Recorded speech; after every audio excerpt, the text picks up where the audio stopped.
Hey, hey, hey, it's Fat Albert.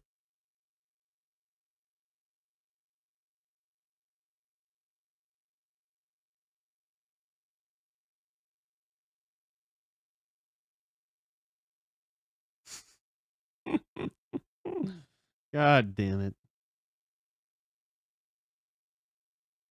Of course, you were actually in the chat when I said that.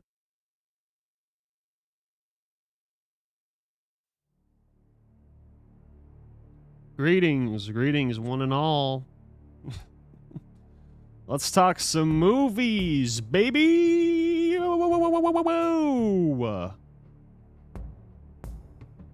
I just got back from Avatar 2, The Way of Water. Gosh, guys, I gotta say, I think this is pretty easily making place in my top 10 favorite movies of the year. I've already looked at my top 10 for the year that I've already got established. I'd say at this point in time, actually, there are about 12 movies. I'd say 12 movies that I'm considering for my top 10. I will not be naming them on this stream. I will not be talking about my top 10. Well, obviously, I'll talk about Avatar because I'm reviewing Avatar. But, yeah, just a massive improvement. Improvement on all fronts. On literally all fronts. As I understand it, James Cameron has been plotting this series. Plotting and preparing for this series throughout his entire life.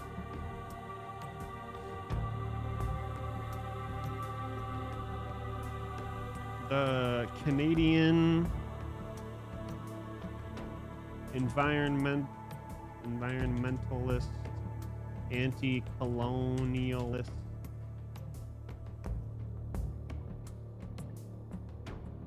Hollywood,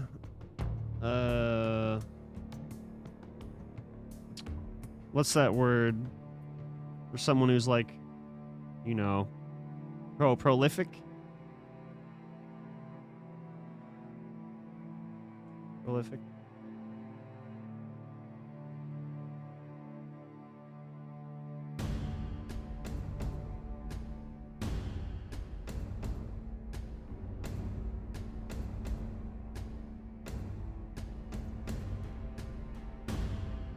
Fruitful and highly productive. Yep. Okay. I didn't realize that's what the actual technical definition of prolific was. I mean, I guess I kind of did. But specifically, it's marked by abundant inventiveness or productivity. That is definitely him. The prolific Canadian environmentalist, anti-colonialist, Hollywood.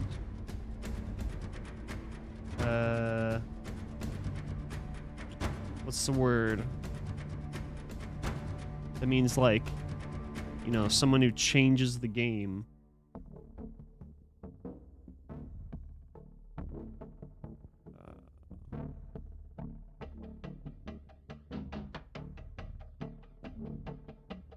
Changes the world. Disruptor? Okay, I like that.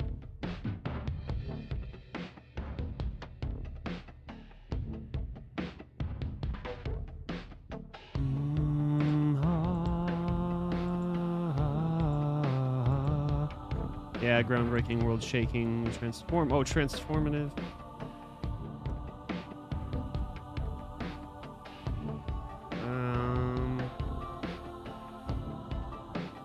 Maybe also something about how he's obsessed with water.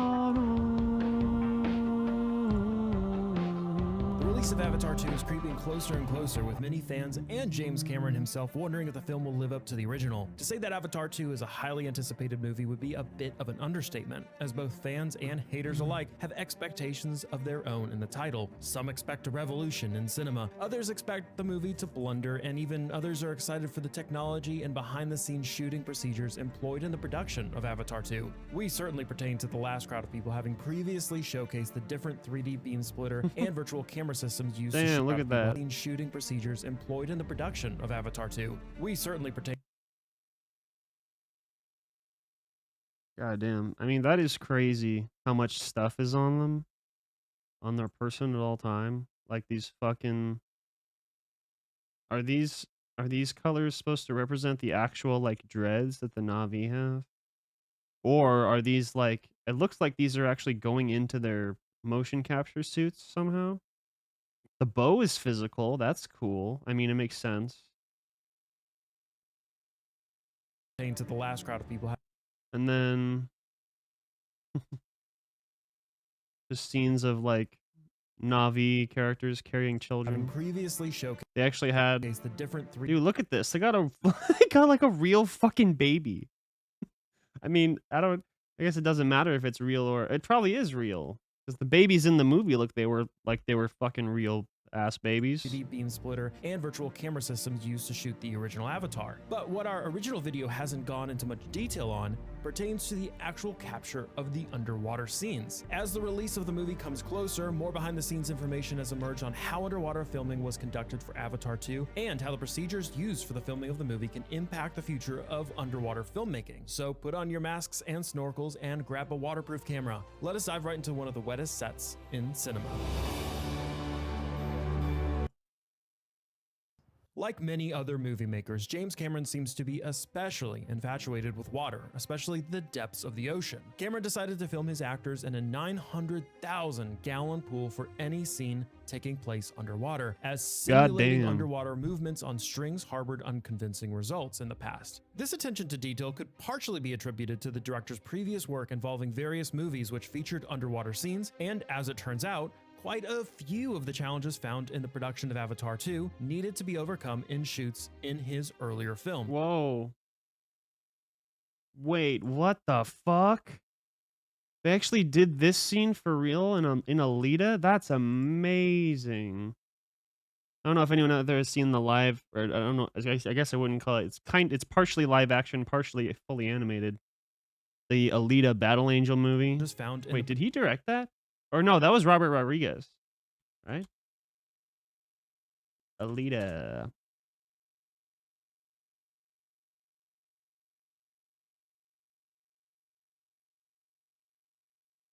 Yeah, I'm kind of mixed on this movie. I feel like, yeah, there you go. Did he produce it? Yep, James Cameron produced it. Okay, that makes sense. So that's why they were using his whole fucking water technology. Also, this is a tangent, but holy shit. Fucking Bill Pope. I've heard his name a lot, but I never actually like looked. I probably have in the past a few times. He shot the original Matrix and Scott Pilgrim. Dude. This guy's one of my cinematography heroes. I didn't know that. I would say this guy's probably one of my favorite cinematographers then.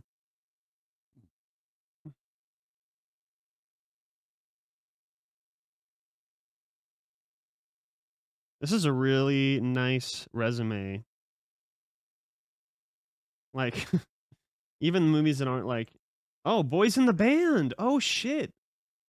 This was a movie that kinda went under people's radar in 2020. I really liked this. This was fucking great. A movie about, or I guess it's like a Broadway play. It's like a classic play, I think. I think it was written decades ago.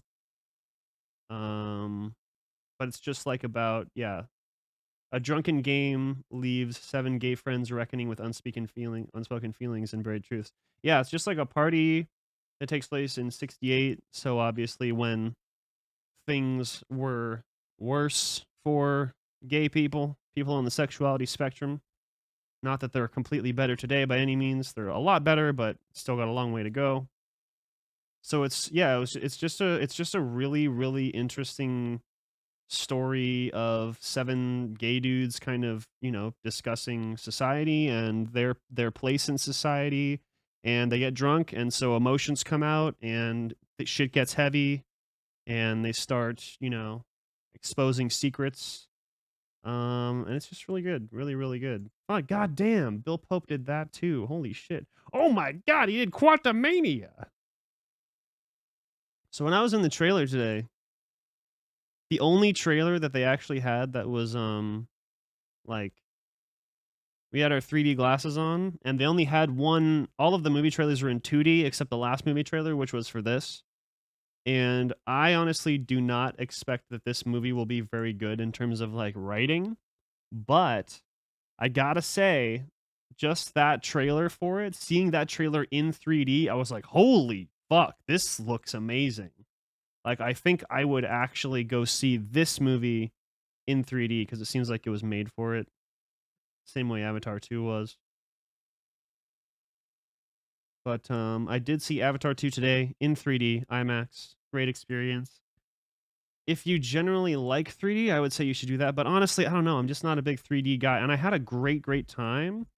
But if you're not super into the idea of 3D, just go see it in regular 2D IMAX. You'll still love it. But if you've kind of maybe been considering trying out 3D again, which I have not seen anything in 3D since, oh god, I don't know. Long, long time. Maybe the first Avatar in theaters. Long time since I saw anything in 3D. And this was great. Thought the 3D in this worked really well. It's really funny how like the first I would say like the first 45 minutes of this movie, my brain and my eyes were kind of it wasn't like I was having a bad time with the 3D at all, but there was definitely like I don't know, it's so fucking fascinating because like I would say the first 45 minutes I kept, occasionally being like, we're thinking this is in 3D, this is in 3D. I kept kind of noticing it. But then just somewhere along the line, I just, gradually got more and more invested. And after about that 45-minute mark, my brain just completely fucking got used to it. And I didn't, I still noticed that it was in 3D for the rest of the movie, but it was actually like really good quality 3D. Very surprised on that front. Um, Maybe that's something to include.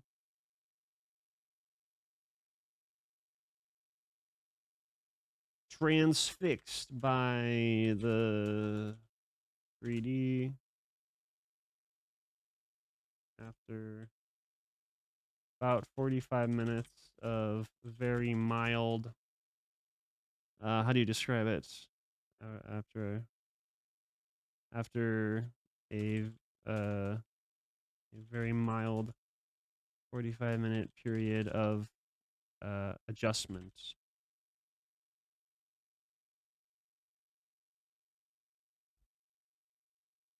My brain was just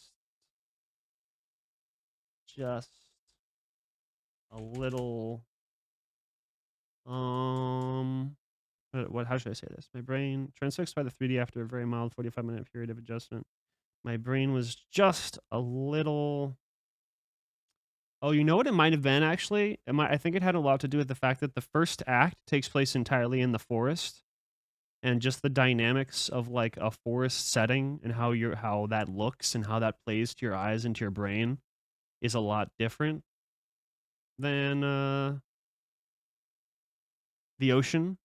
And also with the ocean segments, like everything is a lot more out in the open. Like if you're underwater, then you can really see pretty far in the background because you're seeing, the depth of field through the ocean.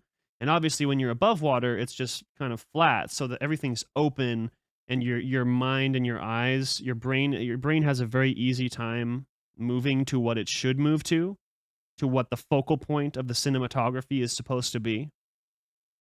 Um but I would say that the first, yeah, I think it was the forest stuff. I really think that's what it was. And none of it was bad at all. Like I still had it was just like, you know, when you're watching a movie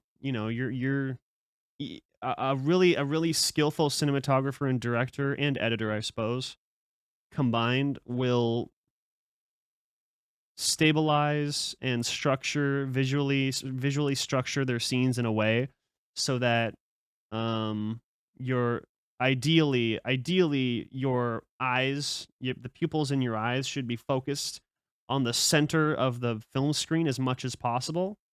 You know, one of the worst things that an action movie can do is when you have like two characters in hand-to-hand combat, and you have too many cuts. So like two people are think of a Marvel movie. Specifically, I'm thinking of Black Widow. And I liked Black Widow. I give it like a really mild 7 out of 10. Really mild. Really close to being a 6 out of 10. And I liked Black Widow, but a lot of those action scenes were shot just like fucking garbage. In example, like a lot of the what I can remember in my mind very clearly is like you have Black Widow, or more accurately, Scarlett Johansson's stunt person, and then the other whoever she's fighting, their stunt person. So you can't show the actor's face because you'll reveal their stunt person. So they're trying to hide the stunt person's face by like, if this is the camera, the camera's kind of doing this stupid fucking bullshit where it's just kind of like waving and bouncing around the screen. And so that's one problem. The second problem is the editing. The cuts of each individual shot and scene will be way too fast. So, you'll have one person, the whole shot will be, huh. And then in the movie, that lasts for like less than 1 second, right? But then the camera will cut to a completely different angle. So if we're kind of looking at things this way and we're watching someone do this from this angle, all of a sudden the camera will switch after like less than 1 second, or at most less than 2 seconds. And now we're looking at things from this angle. And a very competently edited and shot action movie, a good example is Mad Max Fury Road. A competently edited movie will make it so that the subject of the frame is as close to the center of the frame as frequently as possible. And that way you can have a lot of quick cuts, because the first shot of the action sequence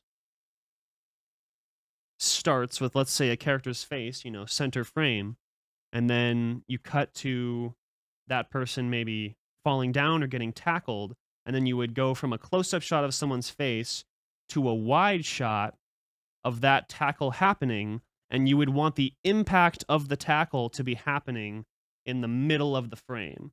So first frame, someone's face right in the middle of the frame like this.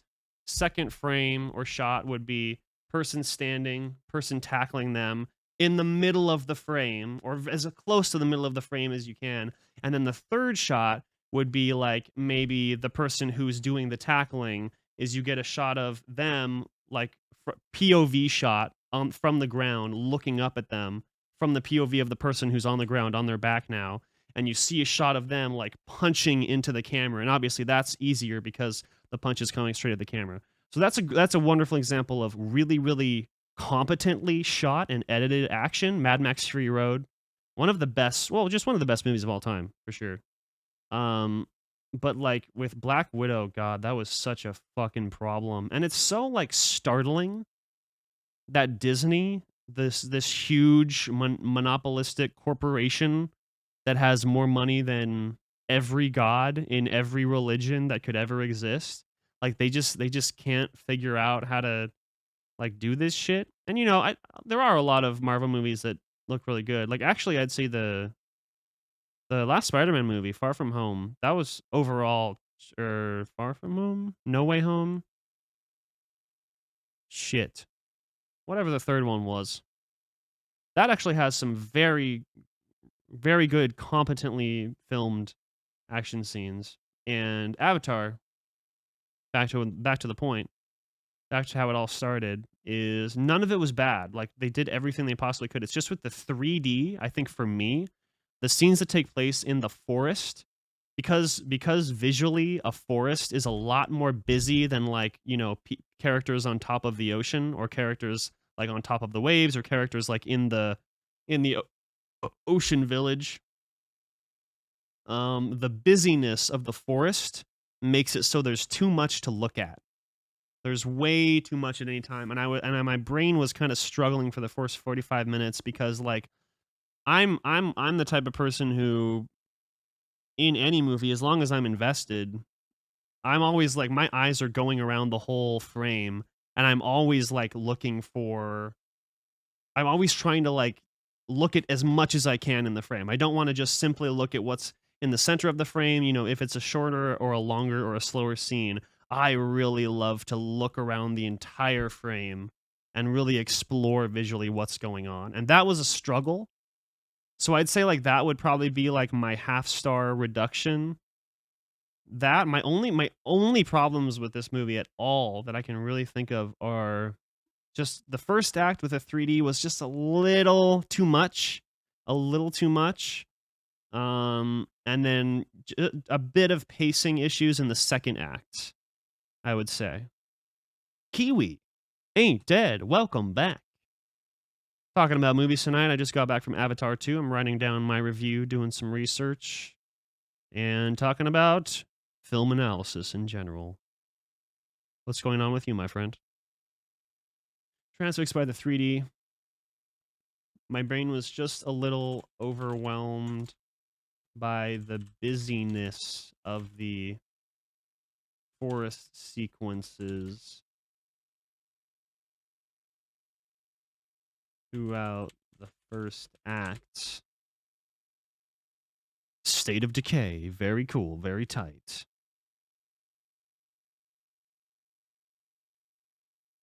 Okay.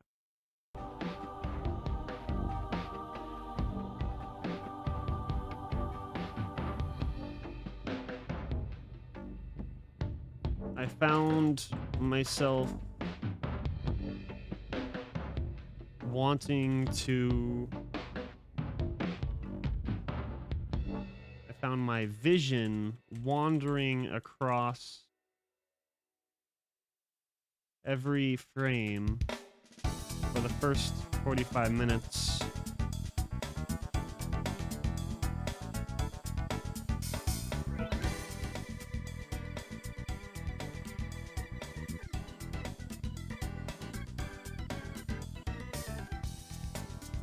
For the first 45 minutes. Because, okay, I'm just going to get the idea out, and then we'll come back and make it actually sound pretty later. I found my vision wandering across every frame for the first... Actually, I should put for the first act, because I was so enveloped in the world building and greatly desired more time to marvel at the astonishing presentation of Pandora's Forest region. Or I guess Pandora's Forest. Okay. Transfixed by the 3D after a very mild 45-minute period of adjustment. After a 45-minute period of very mild adjustment, my brain was just a little overwhelmed by the busyness of the forest sequences throughout the first act. I found my vision wandering across every frame for the first act because I was enveloped in the world building and greatly desired more time to marvel at the astonishing presentation of Pandora's forests. Okay, sounds good. Where Stephen Lang and Sam Worthington were allotted almost zero nuance or character decisions in Avatar in the first movie. Where Stephen Lang and Sam Worthington were all out of almost zero nuance or character or interesting character decisions in the first movie, those issues Uh,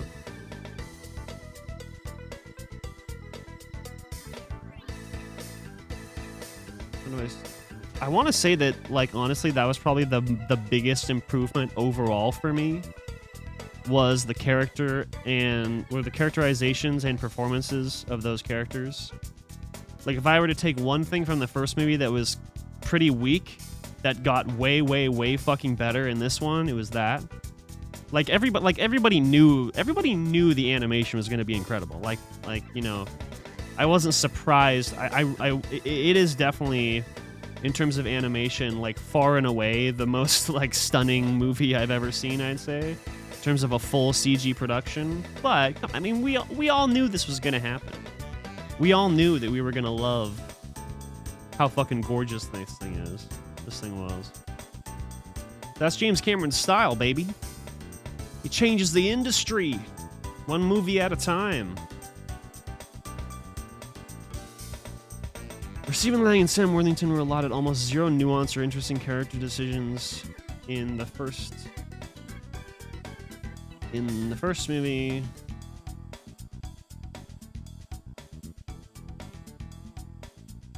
Their writing and performances are exponentially more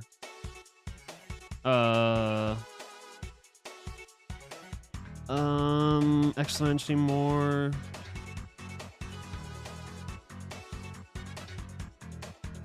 for Stephen Lang and Sam Worthington were allotted almost zero nuance or interesting character decisions in the first movie. Their writing, the writing they've been given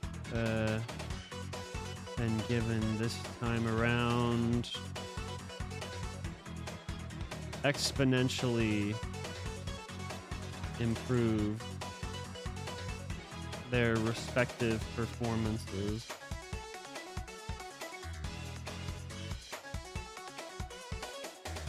I had less than zero attachment or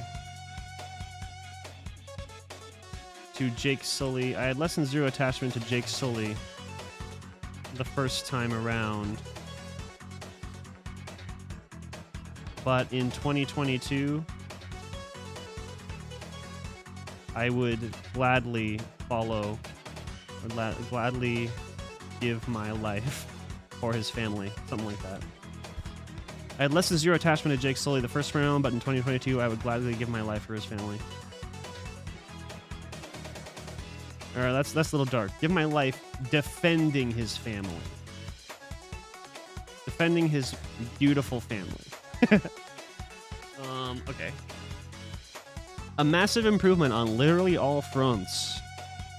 As I understand it, James Cameron has been plotting and preparing for this series throughout, preparing this series for his entire life.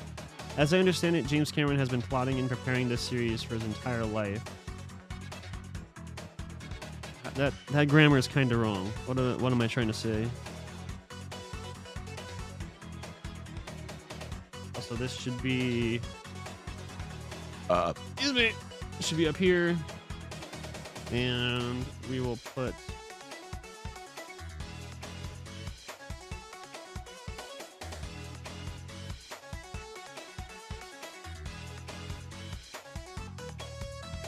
a massive improvement over its predecessor on all fronts. As I understand it, James Cameron has been plotting and preparing this series. I think I should say... I'd get rid of that. James Cameron has been plotting out and preparing for this... preparing specifically for this series of films for his entire actually, yeah, it's probably, I think it's his entire life. I don't think it's just his career. I want to say he garnered like the first idea for this series when he was like 17 or something. Pretty fucking nuts to hang on to a movie idea for that long and then see it through. He's a pretty cool guy.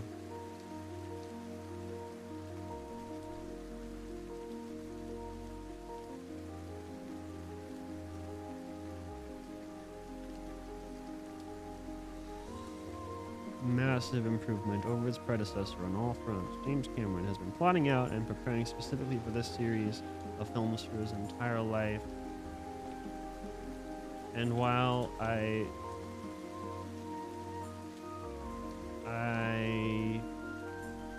while my feelings on the first movie are overall lukewarm,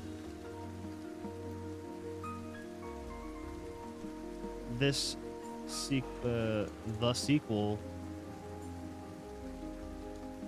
easily claims a spot as, what's a better synonym for easily? You guys want to know how to write good reviews? You just cheat. Calmly, comfortably, conveniently. Ooh, comfortably might be good. Close this, put this over here.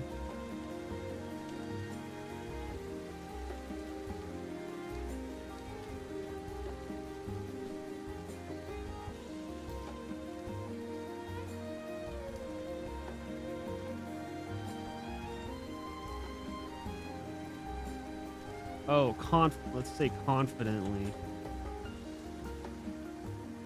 James Cameron has been plotting out and preparing specifically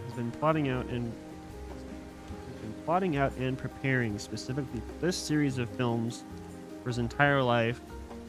And while my feelings on the first movie are overall lukewarm, the sequel has confidently claimed a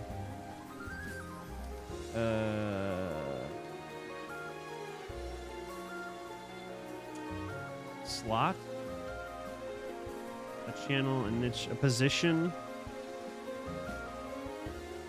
Confidently filled a position.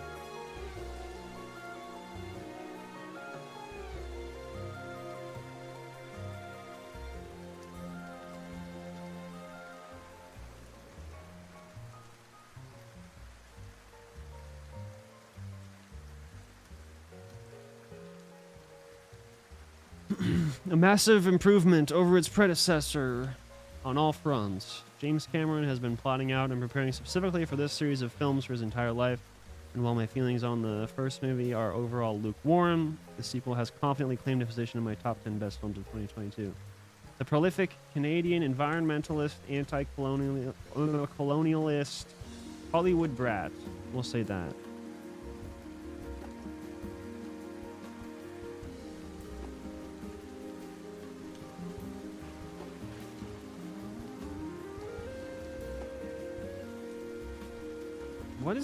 Has he not done a movie since Avatar 1? Let's go by release date. Holy shit. Dude. Oh my god. Look at how many fucking ocean movies he has, dude. Oh my god. I had no idea there was so many. 1, 2, 3, 4, 5, 6, 7. This is probably more of a water movie. Or a lake movie, but still, yeah, this dude is super obsessed with water. That's pretty cool. I like the theme.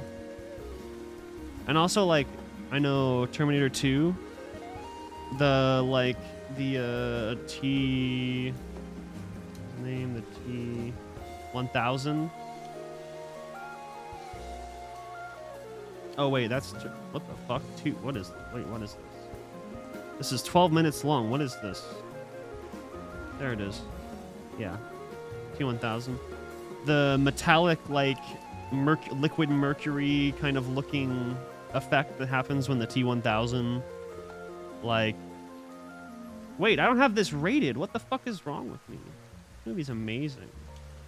It's at least a 4. I'm going to be generous right now because I'm just feeling so proud of our boy James that I'm going to give this a 4.5. Can't believe I hadn't rated this movie.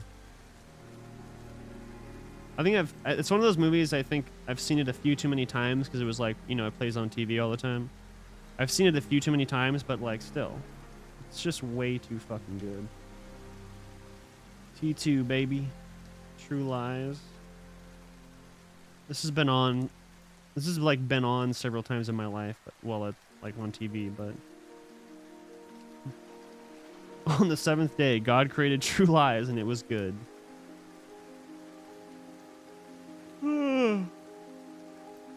I feel like 5 Avatar movies is a good number.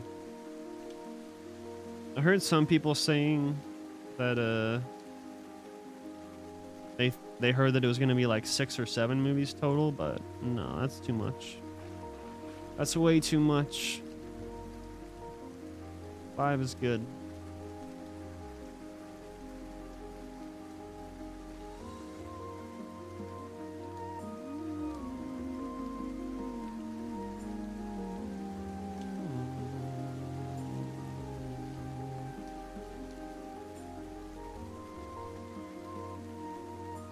Okay. The prolific Canadian environmentalist, anti-colonialist Hollywood brat has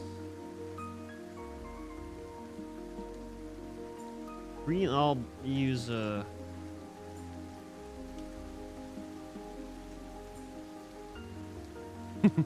I like that. I like that. The prolific Canadian environmentalist, anti-colonialist Hollywood brat has reinvented the wheel again. Again. Where Stephen Lang and Sam Worthington were allotted almost zero nuance or interesting character decisions in the first movie, the writing they've been given this time around.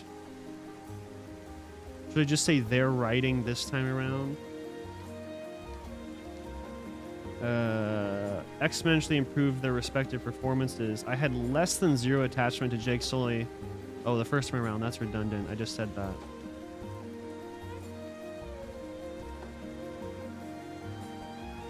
Oh, no, wait. No, I didn't say that.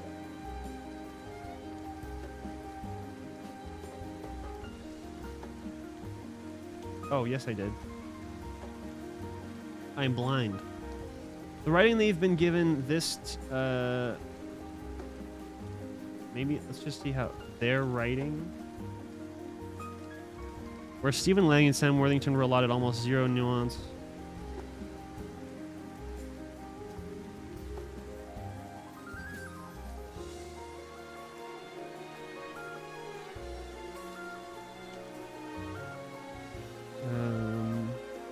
Their writing.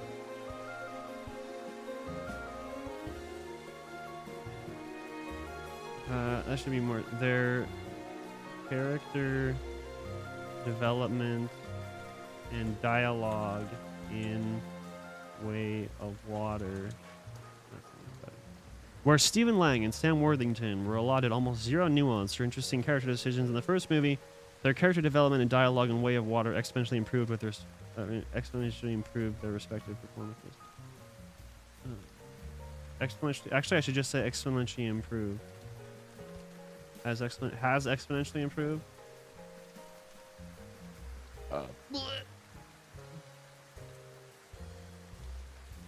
Where Stephen Lang and Sam Worthington were allotted almost zero nuance or interesting character decisions in the first movie, their character development and dialogue in Way of Water has exponentially improved.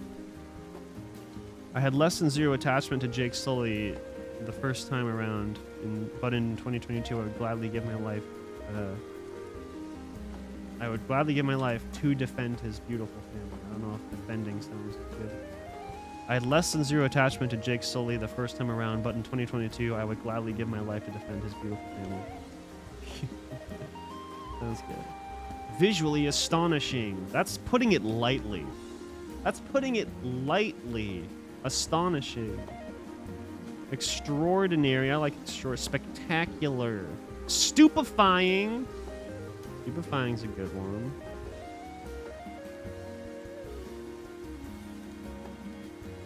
To put into a state of little or no sensibility. Oh, to put into a state. I thought it meant that the state. Okay. To put you into a state of little or no sensibility. Okay. Benumb the faculties of. To stun, as with narcotic, a shock. A narcotic. That's pretty. To overwhelm with. Okay, we're gonna do stupefy. if I can stupefying, visually stupefying.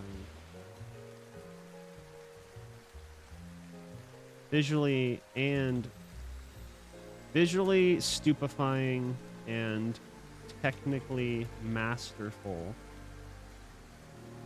A technical masterpiece.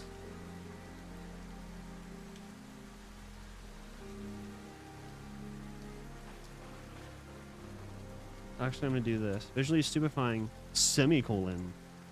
A technical masterpiece.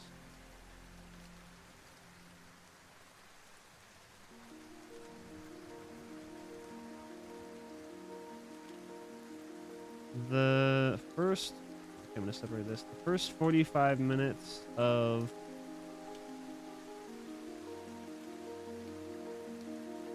my first 3D movie.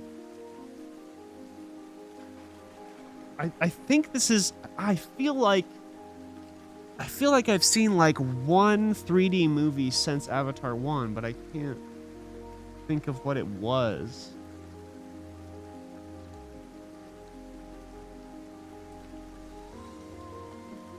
I'll just say this was my first 3D movie probably since Avatar. And the first 45 minutes required the first 45 minutes, my first 3D movie.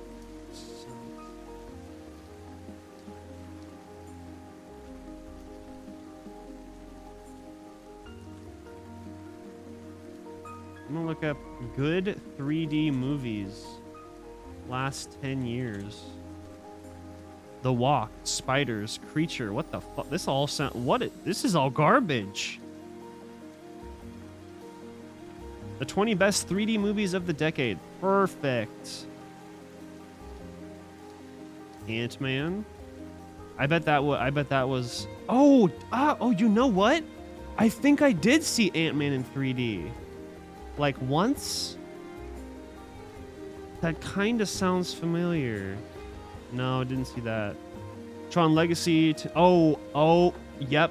You know what? Yep, I saw Tron Legacy in 3D and I did not like the 3D. I had a bad time with it. Alita? I don't think I saw in 3D. What the fuck? Billy Lynn's Long Halftime Walk? Is this like a fucking football military movie? This was in 3D. Why? The Walk? Life of Pi. Did I see Life of Pi in 3D? I don't think so. I'm not sure though. No, definitely not Doctor Strange. Definitely not Step Up. Definitely not Dread. Kina, How to Train Your Dragon, Gravity. Oh, Gravity? No, I think I watched that at home. Jackass 3D. Hugo. Ugh. I do not like Hugo. It's so fucking boring. And just like so cliche. I think a lot of it looks very stunning, but the performances are good, but just the story, so dull. So dull. Yeah, I don't know. I might have seen Life of Pi in 3, so I'll say 10 years. It's definitely been at least 10 years.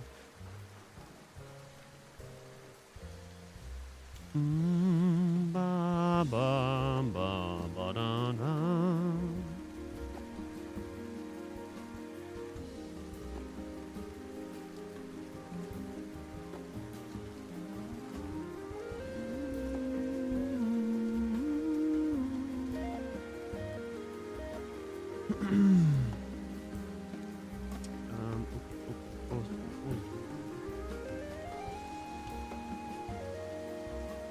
Lost my train of thought. Oh, yeah.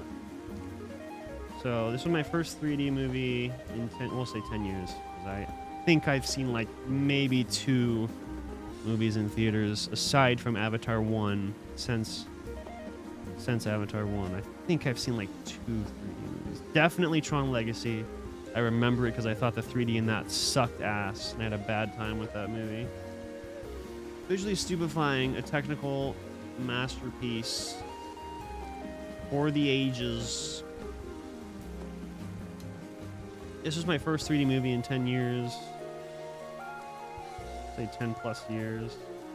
And the first 45 minutes or so had my brain... What's the word? Not confused. What's a word when you're like in a constant state of adjustment? What word would that be?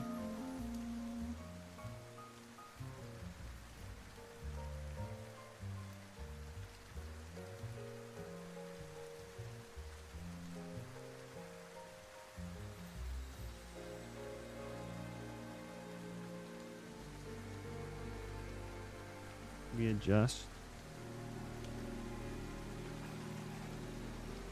Oh, adapt. Yeah, it's probably adapt. Probably the word I'm looking for. Had my brain in a constant state of mild adaptation. I think the forest... Did I already write this right?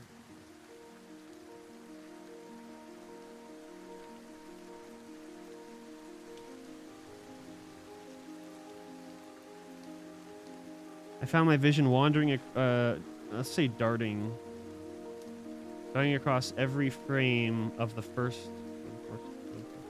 first act because I was so enveloped in the world building and we'll just say animation.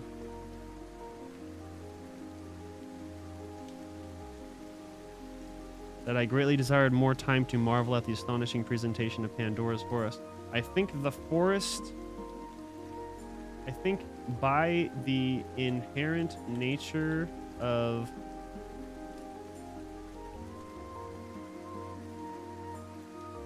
how do I say this? I'm trying to say the fact that like forests, the fact that forest settings are visually very cluttered in a good way makes it so that like, you know, your brain and your eyes are constantly kind of just in flux. Visually stupefying, a technical masterpiece for the ages. This was my first 3D movie in 10 plus years, and the first 45 minutes or so had my brain in a constant state of mild adaptation. I don't think adaptation is the right flux. Had my, actually I should say had my this is my first 3D, had, or in the first 45 minutes or so had my focus, my literal focus, my visual focus.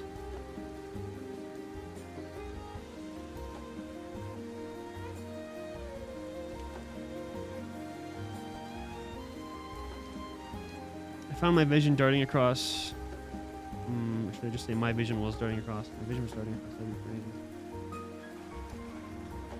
My vision was darting across every frame of the first act because I was so enveloped in the world building and animation that I greatly desired more time to marvel at the astonishing presentation of Pandora's forest. I think the inherent value of inherent nature. How do I say this? How do I say this?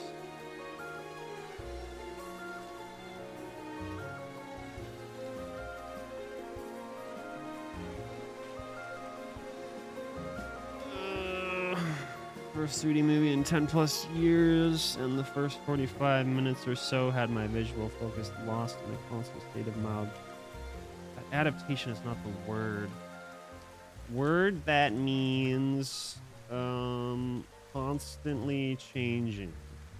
Mercurial? What? That's what mercurial means? Erratic, dynamic. What the I actually have no idea what mercurial means. Such a cool word, though. Of a person, subject to change or unpredictable changes in mood or mind. Oh, okay. Or containing the element of mercury. Okay. So unpredictable changes of mind would kind of work, but it sounds like it's more has to do with pharmaceutics and chemistry, so I don't think that's it. That's not what we're looking for. Mutable, erratic, capricious. I actually don't know what that means either. Given to sudden and unaccountable changes in mood or behavior. No.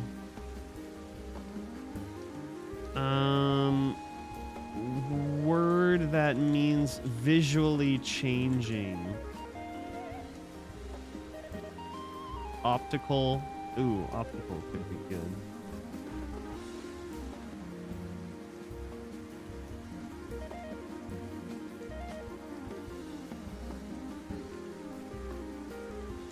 Oh, field of view. The plane of focus. I think. Oh, the plane of focus, is that a phrase I'm looking for?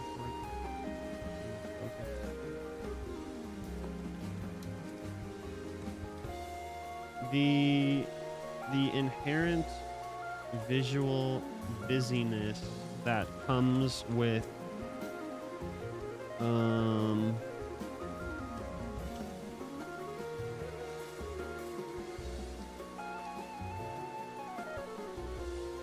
displaying countless planes of focus. The inherent visual busyness that comes with displaying countless planes of focus, specifically in a forest setting,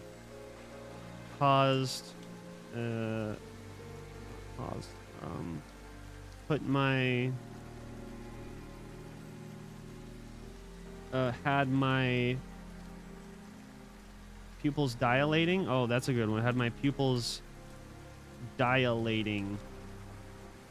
How do you spell dilating? It's just dilating? Oh, wait, what? Oh, the word is dilation?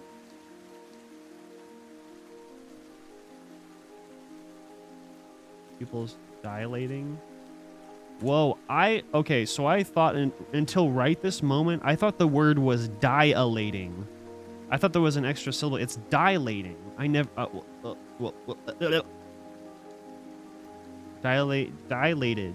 I'm never going to remember that. I'm going to keep saying dilated. That's embarrassing. I've lived with it for my entire life. I can't change it now. Dilated pupils... Midriasis.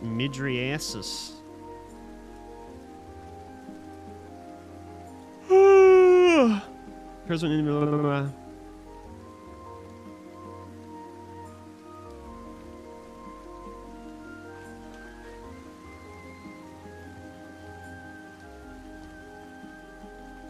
Word for pupils constantly dilating. Okay, so it still brought up midriasis.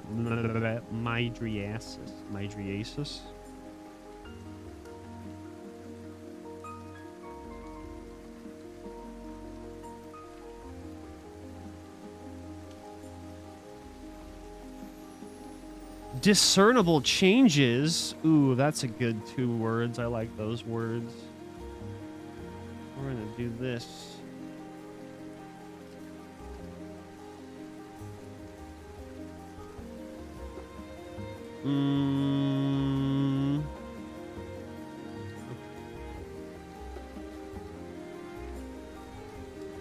Oh, reacclimate. Oh, that's a good word.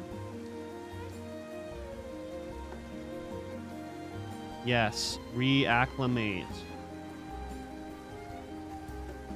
Constantly reacclimating at a pace that couldn't quite keep up with the shot changes. The inherent visual busyness that comes is busyness. So this is business. Is busyness a word? Holy shit. It's what? The state or condition have, oh, busyness. Oh my God. I thought they were spelled the same my entire life.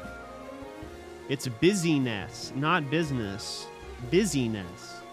The inherent visual busyness that comes with displaying countless planes of focus, specifically in a forest setting. The inherent visual busyness that comes with displaying countless planes of focus in a specific to a forest setting. To a forest setting had my pupils. Yeah. We should start saying giving them the busyness. Because it sounds stupid. I'm gonna go give that guy the busyness. The inherent visual busyness. Oh god, the word is losing its definition in my brain now. It comes with displaying countless planes of focus, specifically to a forest. That's too many. That's too much of a run-on sentence. The inherent visual busyness that of comes. Should I say the inherent visual busyness of displaying countless planes of focus, specifically in a forest setting, had my pupils constantly reacclimating at a pace that couldn't quite keep up with the shot changes. Okay, this part of the sentence is great. I like this part of the sentence. Had my pupils constantly reacclimating at a pace that couldn't quite keep up with the shot changes.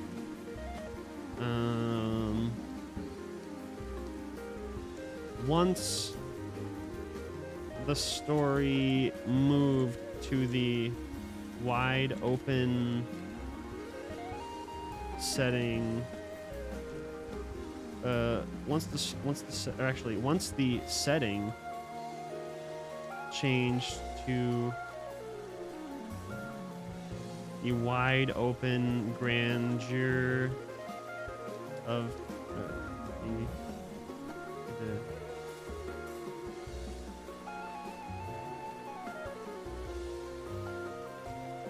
once the setting changed to the wide open grandeur of the ocean, I immediately lost all sense of simply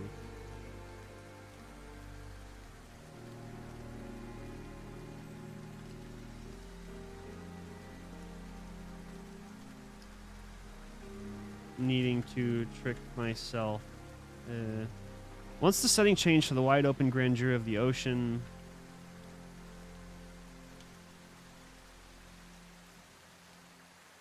grandeur and comparably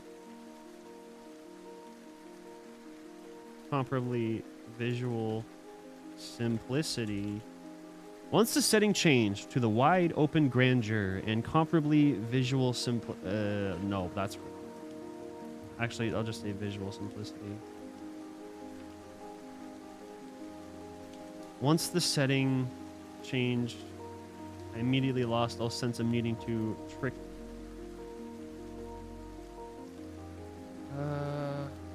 Immediately lost all.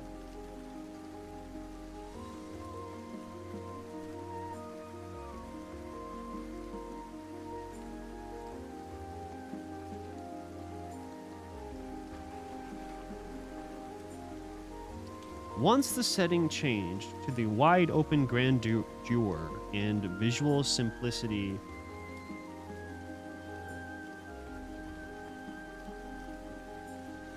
the ocean setting, immediately lost all sense of.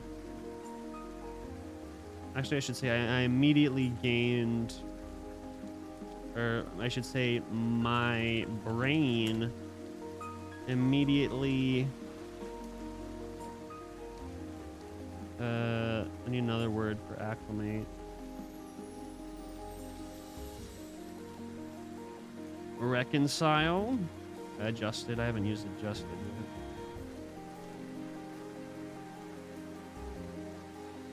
Stayed adjusted.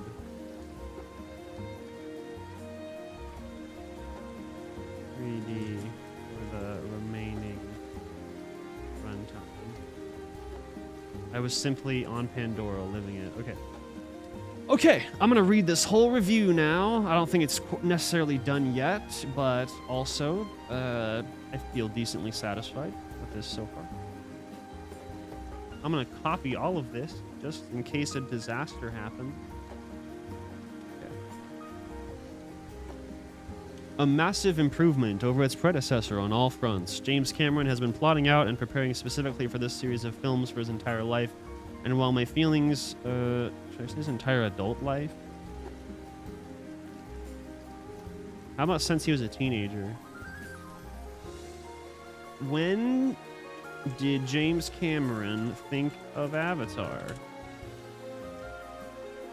In 1994, he wrote the first script. Dude, James Cameron wrote the first script for Avatar 15 years before the movie came out. So he's been thinking about this shit for a long time.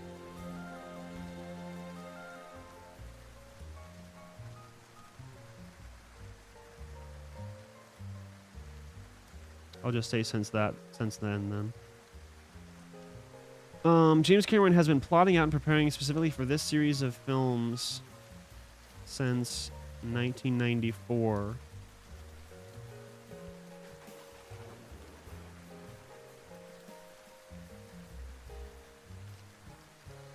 Beautiful, timely, relevant. Actually, I think I might end the review with this sentence. A massive improvement over its predecessor on all fronts. Beautiful, timely, relevant, and a lot of fun. I mean, it is. It's a lot of fun. Beautiful, timely, what's a word that means like, you know, spiritually good or whatever? Holy, hallowed, divine, consecrated. Consecrated is such a fucking cool word. Sacred or set apart, dedicated to the service or worship of a deity or for a spiritual or religious purpose. Consecrated is pretty good. I like consecrated. It's really melodramatic, but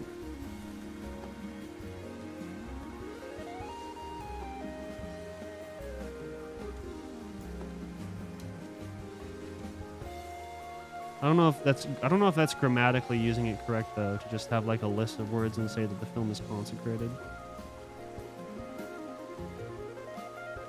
It is never easy to convert formal legislation initiatives into dominant vision and culturally consecrated practice.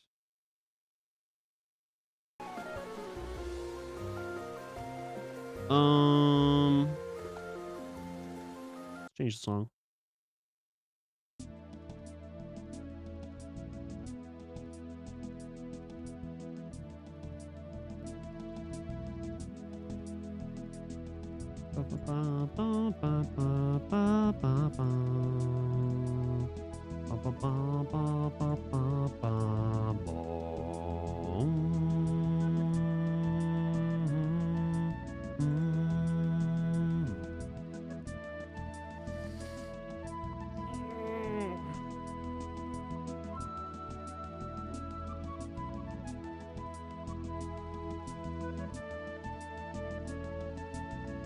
I think I'm gonna stretch my legs for just like a minute or two, and go smoke a bong. BRB.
that look okay, or should I do this?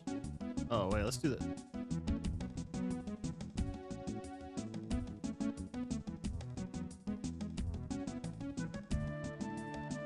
That's better. More contrasts in the camera. Okay.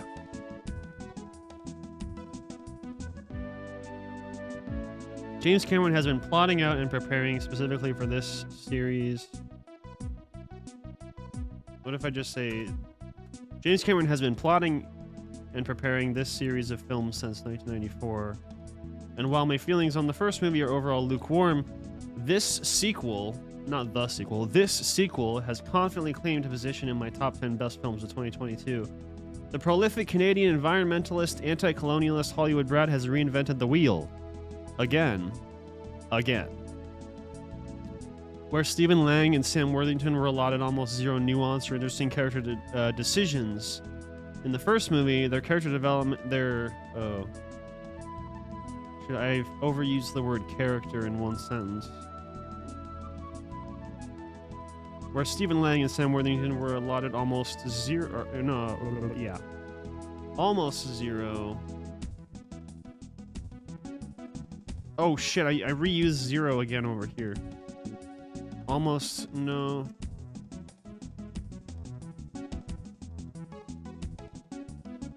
Oh, what's that? Oh shit, what's that word?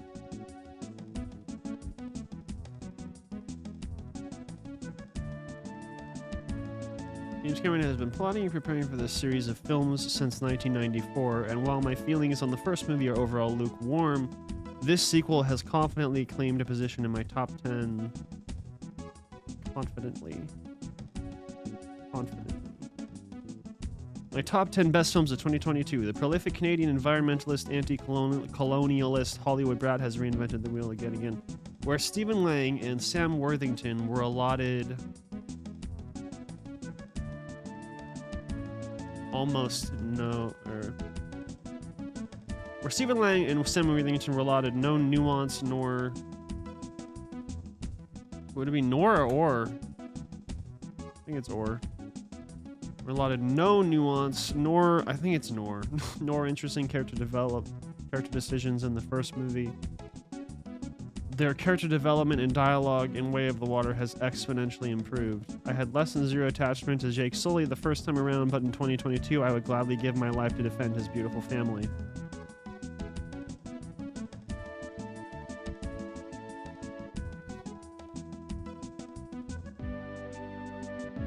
Beautiful is kind of vague. Beautiful. Alluring, charming, exquisite, fascinating, graceful, comely, ravish. No. It's a different word. Like wholesome, healthful, hygienic, exemplary. I don't know. I think I'm overthinking that one. I really want to use the word consecrated though.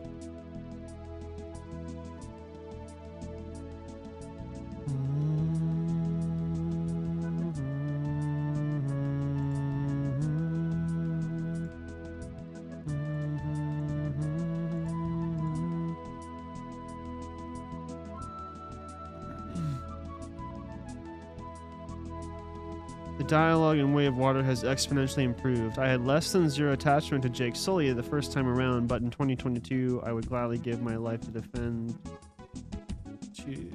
his beautiful family. Visually stupefying, a technical masterpiece for the ages.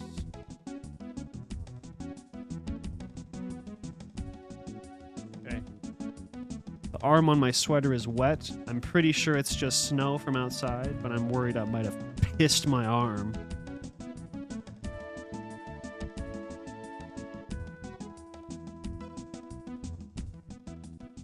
Visually stupefying, a technical masterpiece for the ages. This was my first 3D movie in 10 plus years, and the first 45 minutes...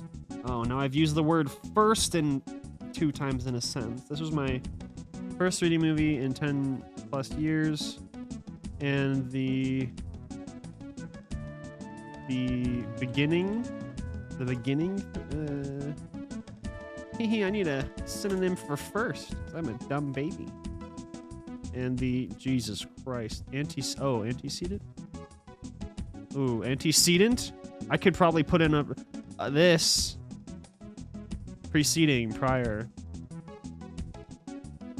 Little is known about his birth and antecedents.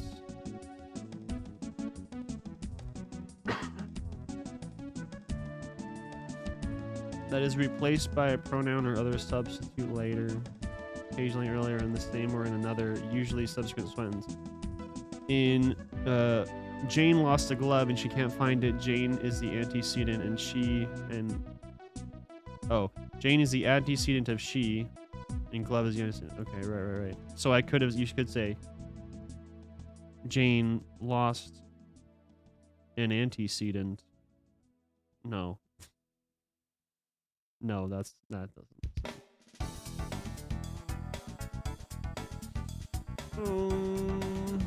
Let's go over.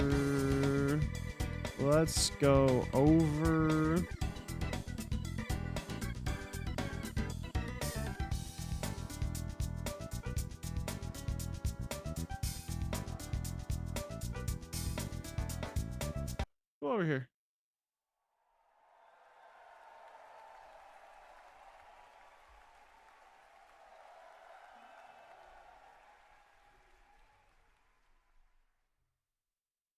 Oh, the opening. That's a good word.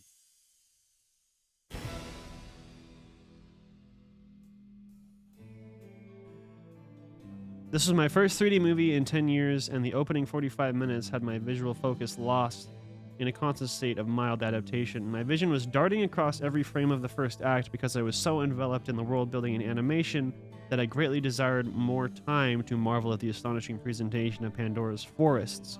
The inherent visual busyness that comes with displaying countless planes of focus, specifically in a forest setting.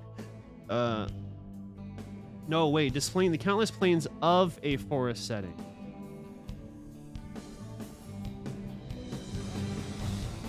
So many.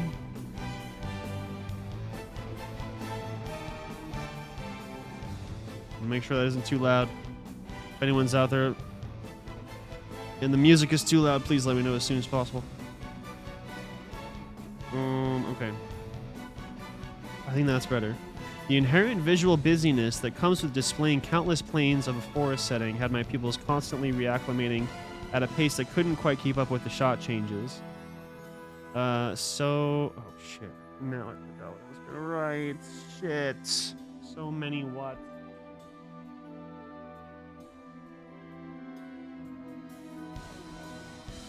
Oh, I remember.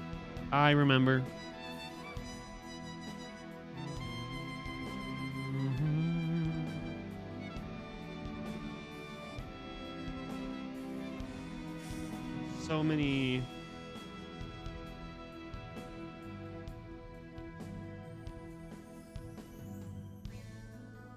Trees, vines,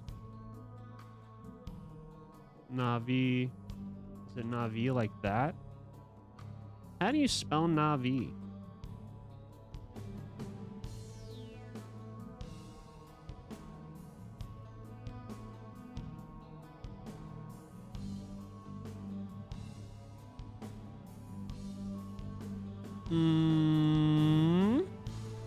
Where is it?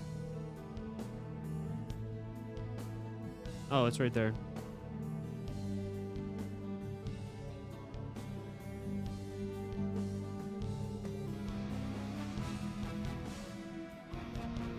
You know, something I kept thinking about throughout Avatar 2 is that, like, before I saw this movie, one of the reviews I saw of it, like, one of the things they said about the movie was that Neytiri, Zoe Saldana's character, that she was, like, not in it very much, and that was just, like, not true. She was in it a lot.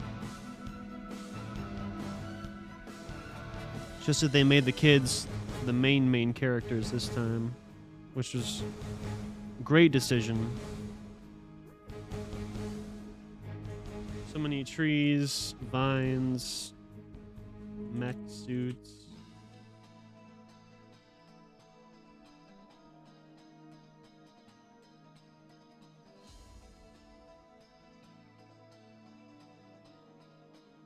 so many gorgeous trees, vines, mech suits, Navi, and floating cliffs to gawk at. So little time to take it all in. Once the location changed, once the locale, did I say locale? Once the locale changed, what's the difference between locale and location? A place or locality, especially when viewed in relation to a particular event or characteristic. Okay. Okay, so locale probably would work then.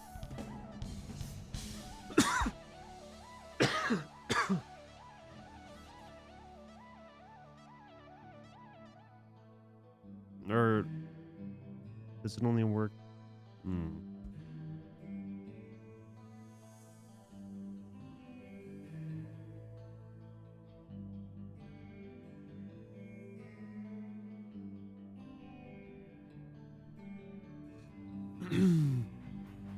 Once the locale shifted to the wide open grandeur and visual simplicity,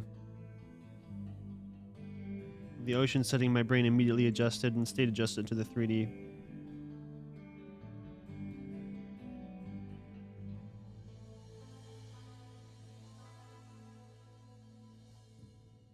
To the 3D and remained there for the runtime. Once the locale shifted to the wide open grandeur and visual simplicity of the ocean setting, my brain immediately adjusted to the 3D and remained there for the runtime. I was simply on Pandora living it. A massive improvement over its predecessor on all fronts. Beautiful, timely, relevant, and a lot of fun. Consecrated? Oh, right.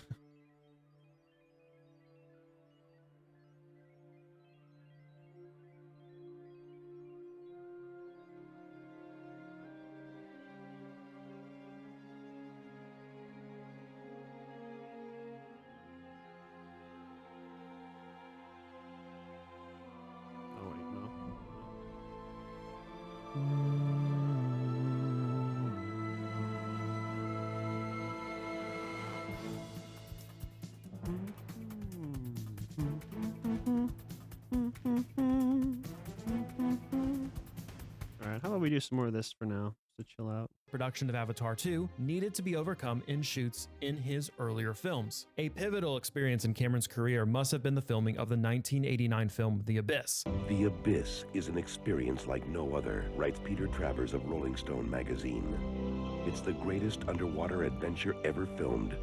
Just like for Avatar 2, a pool was used in The Abyss to simulate the ocean floor, only that the pool was much larger and a whole lot more dangerous to film in. The team filled up a containment vessel in the abandoned Cherokee nuclear power plant with several million gallons of water, and the team required diving lessons as almost half of the movie was shot underwater. Despite non-stop construction, Deep Core still isn't ready.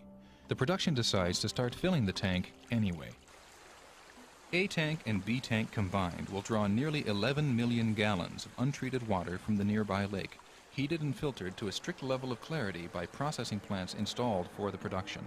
It takes 5 days to fill the tank to capacity. Last-minute construction stays just ahead of the rising water level. 3 times the volume of B tank, A tank will be the true test of Cameron's vision for underwater filmmaking. There were a lot of lessons learned from this controversial 1989 film that I'm sure play a part still today. Number one being how to safely film and direct underwater with multiple actors and crew everywhere. I occasionally had up to 8 actors in a scene all wearing helmets.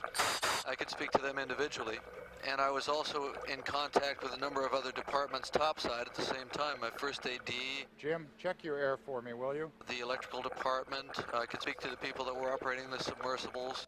Basically, no one says anything unless they're attached to a wire, and every wire leads here. We have miles of cable out there, literally. They even had to fill the top of this massive pool with small black beads to keep the incredibly clear water from reflecting too much. It's not a natural body of water, it's a tank. And the very stillness created an almost mirror surface. So we literally saw ourselves reflected in a giant 200-foot diameter mirror. So the beads were poured into the water to break that surface reflection and turn it into blackness. With such strange filming conditions came a lot of stress, as the cast worked 70-hour weeks for half a year straight, and the director would face a dangerous situation on the bottom of the pool as well. Get her some air. If anybody gets hurt, I'm going to be real mad at them.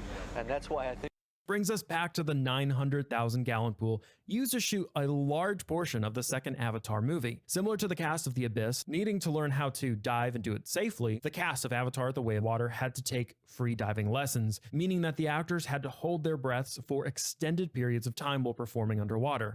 We did work with world-renowned free divers that train Navy SEALs, and he was training us for weeks and months, and we then sustained that training.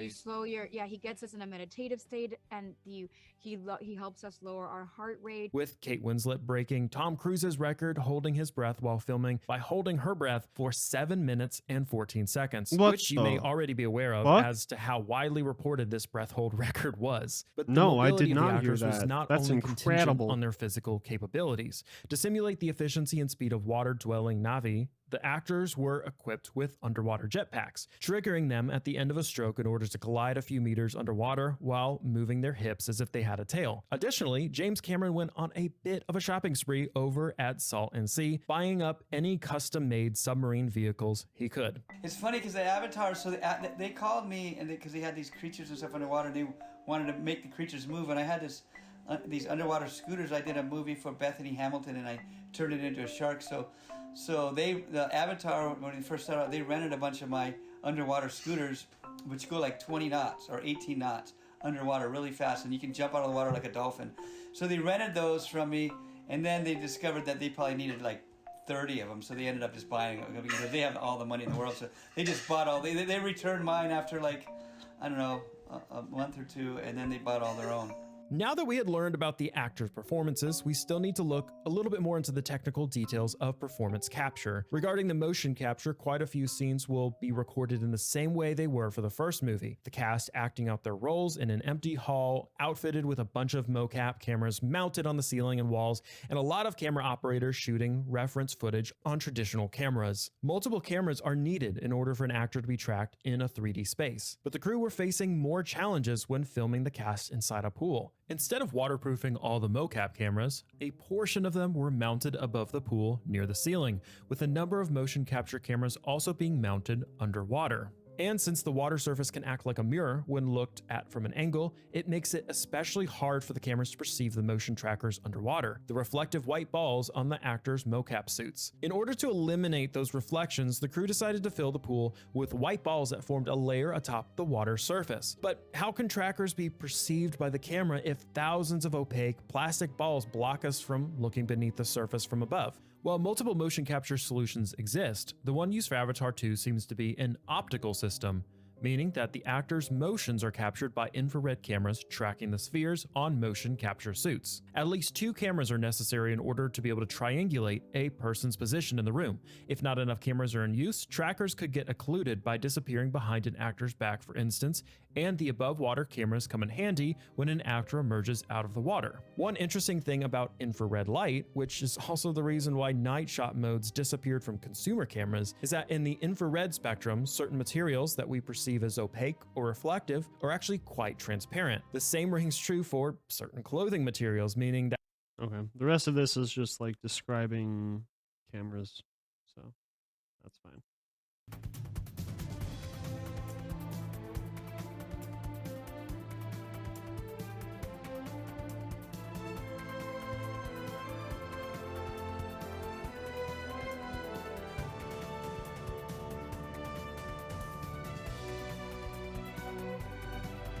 Relevant is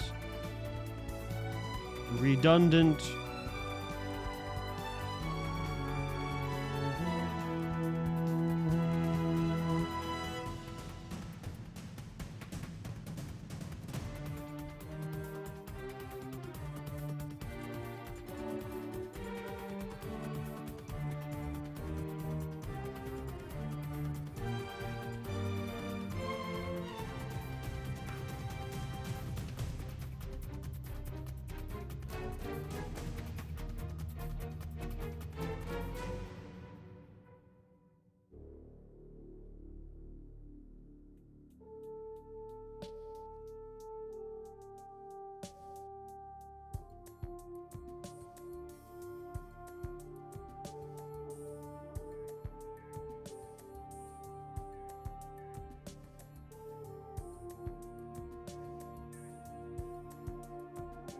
So many gorgeous trees, vines, mech suits, Navi, and floating cliffs to gawk at. So little time to take it all in. Once the locale shifted to the wide open grandeur and visual simplicity of the ocean setting, my brain immediately adjusted with the 3D. Immediately adjusted.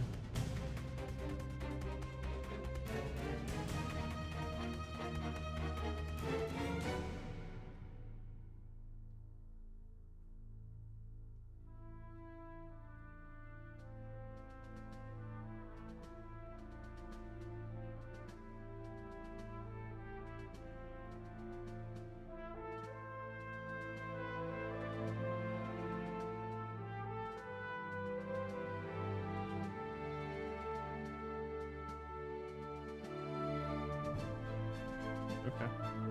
Alright, actually, you know what? I'm thinking that that's good. For the letterbox review, that'll be just fine. What the fuck? IHG gave it a 2.5.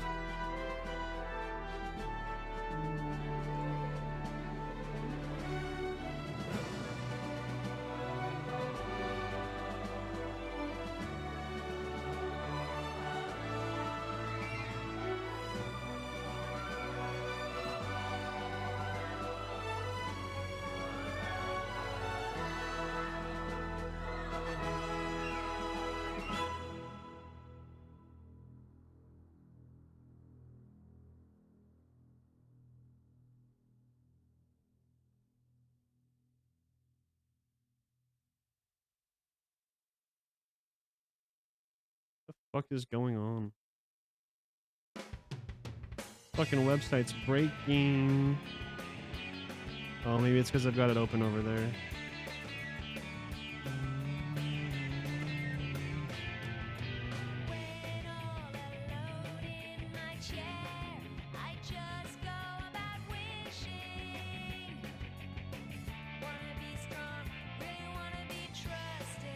The website's broken. Oh no.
It was such a refreshing surprise that the heart of this story is really centered around the Sully children.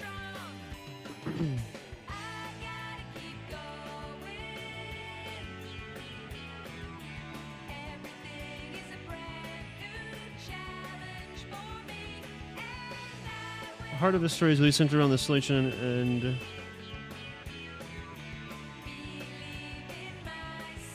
viewed from their perspective.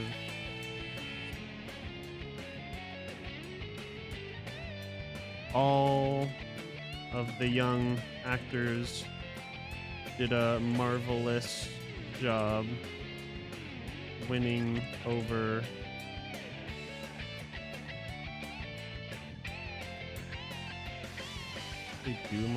all the young actors do a marvelous job winning over the audience.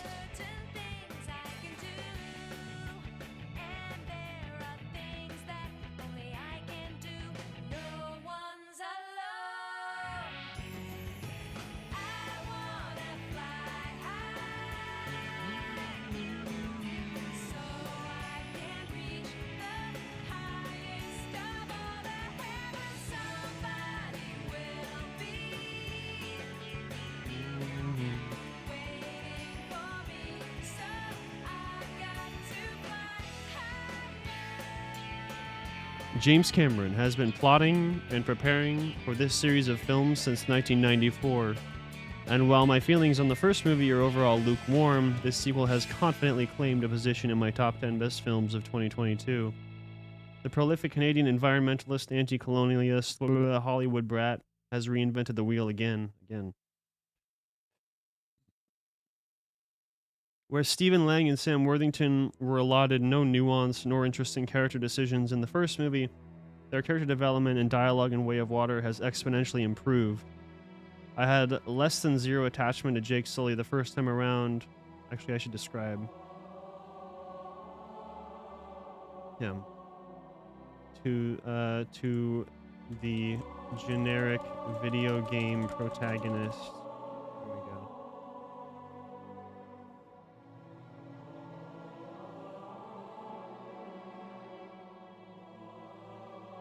I had less than zero attachment to the generic first-person shooter protagonist Jake Sully in the first time around, but in 2022, I would gladly lay down my life. Would gladly lay down my life to defend him and his beautiful family.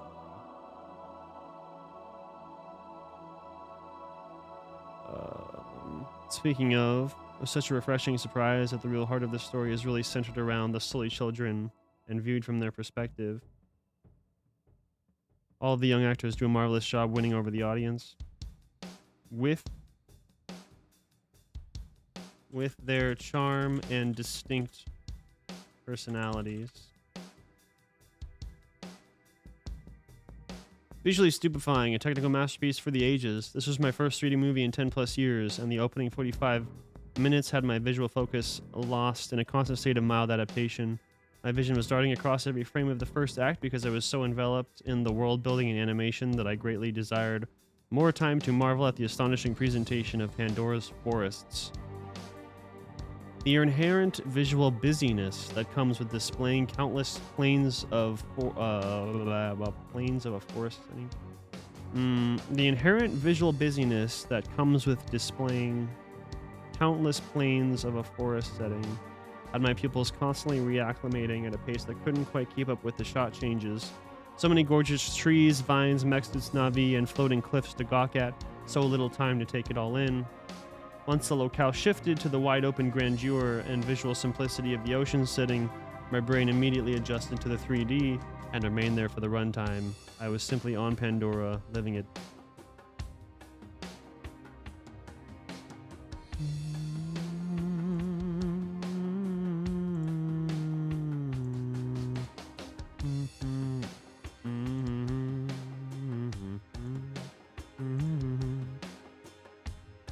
Okay. Holy shit, that was almost 2 hours just talking about Avatar. That's some good stuff right there. I don't know. It's 1 a.m. I have the day off tomorrow, so I should probably just stream Dragon Quest tomorrow as opposed to staying up.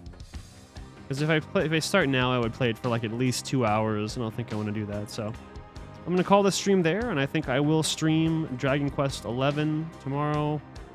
Maybe some Destroy All Humans 2, maybe some music, maybe some more movie discussion. That would be nice since we're closing out the year pretty soon. Thank you all so much for hanging out.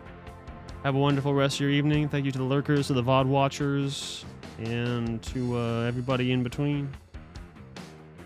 Appreciate your support. Have a good one, my friends, and go check out Avatar: Way of the Water. You have to.